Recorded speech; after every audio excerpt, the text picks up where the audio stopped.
नमस्कार. आजच्या व्हिडिओमध्ये तुमचं खूप खूप मनापासून स्वागत करते. यंदा होळी ही 2 मार्चला आलेली आहे आणि धुलीवंदन 3 मार्चला आलेलं आहे आणि त्यात चंद्रग्रहण देखील आलेलं आहे. आता होळी नक्की कधी साजरी करावी? होळीच्या दिवशी की दुसऱ्या दिवशी? दुसऱ्या दिवशी तर चंद्रग्रहण आहे, ते भारतात दिसणार आहे, त्यामुळे त्याचे वेध आपल्याला पाळायचेच आहे.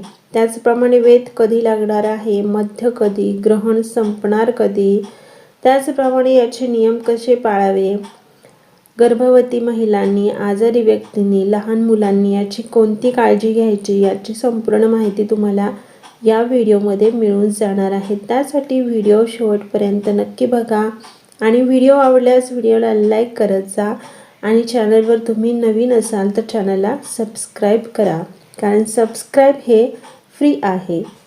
यंदा पौर्णिमा सायंकाळी म्हणजेच 2 मार्चला आलेली आहे आणि सायंकाळी ती सुरू होणार आहे. 5:55 सुरू होत आहे.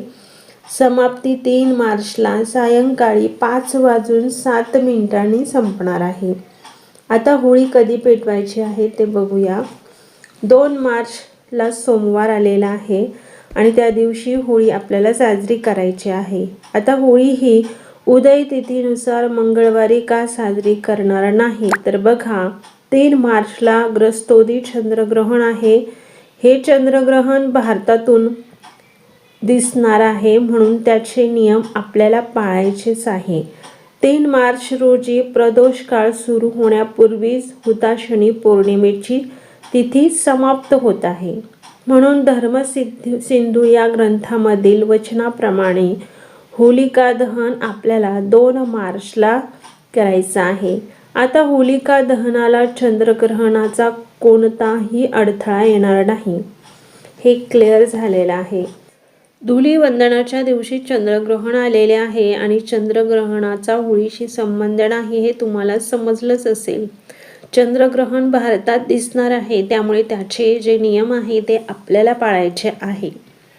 हे चंद्रग्रहण 3 मार्चला दुपारी 3:20 पासून सुरू होणार आहे आणि 3 मार्चला सायंकाळी 6:46 पर्यंत हे चालणार आहे. चंद्रग्रहणाचा सूतक काळ 9 तास आधी सुरू होत असतो, त्यामुळे 3 तारखेला सकाळपासून तर संध्याकाळपर्यंत हे चंद्रग्रहण चालणार आहे. या चंद्रग्रहणात सूतक काळ पाळावेच लागतात की नाही ते बघूया आणि कोणी पाळावे हे सुद्धा बघूया. आता गर्भवती महिला, वृद्ध व्यक्ती, लहान मुलं यांच्यासाठी सूर्योदयापासून नियम पाळायची गरज नाही. जास्त आजारी व्यक्ती किंवा गर्भवती महिला, त्यांना जास्त वेळ बसता येणार नाही, झोपूनच राहावे लागते, गोळ्या वेळेतच खावे लागतात, अशा वेळी हे नियम पाळले नाही तरी चालेल, पण गर्भवती महिलांनी थोडेफार नियम पाळावेत. आता गर्भवती महिला चांगल्या असतील तर त्यांनी हे नियम पाळावेत, सगळे नियम पाळावेत आणि डॉक्टरांचा सुद्धा सल्ला घ्यावा. आता प्रत्येक घरामध्ये मोठी मंडळी असतात, ते जसं सांगतात तसं आपण करायचं आहे.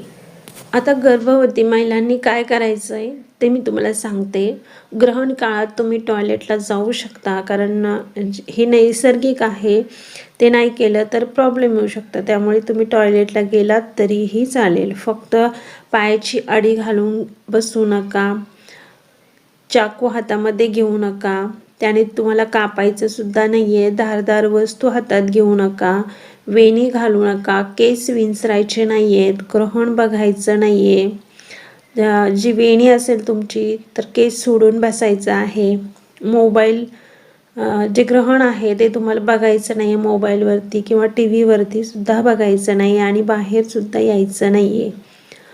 झोपायचं नाही आहे, गाणी ऐकू शकता, गप्पा मारू शकता किंवा स्तोत्र मंत्र म्हणू शकता, ऐकूही शकता किंवा एखादे चांगले पुस्तक असेल, ग्रंथ असेल ते वाचू शकता. फक्त ग्रंथ पारायण तुम्हाला या काळात करता येणार नाही.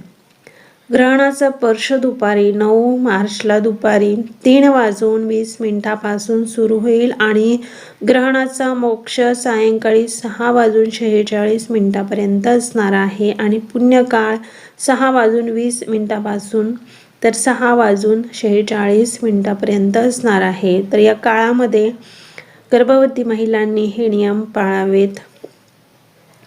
ग्रहण काळात घरात मंत्र लावून ठेवा म्हणजे सगळ्यांच्या कानी पडतील. ग्रहण सुरू होण्याअगोदर तुळशीपत्र तोडून ठेवायचे आहे आणि ते जे तुळशीपत्र आहे तुमच्या सगळ्या टाकीमध्ये, हंड्यामध्ये, माठामध्ये टाकून ठेवायचं आहे. दूध, दही, पाणी, तेल, पीठ यामध्ये सुद्धा एक एक तुळशीपत्र तुम्हाला टाकायचं आहे. ग्रहण संपल्यानंतर अंघोळ करायची आहे. अंघोळीच्या पाण्यामध्ये गोमूत्र, गंगाजल टाकायचं आहे.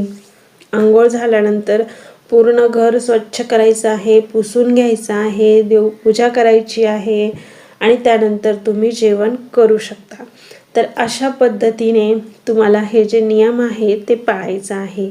तर अशा पद्धतीची ही महत्त्वपूर्ण माहिती मला तुमच्यापर्यंत पोहोचायची होती. माहिती आवडल्यास व्हिडिओला लाईक करा. चॅनलवर नवीन असाल तर चॅनलला सबस्क्राईब करा. धन्यवाद.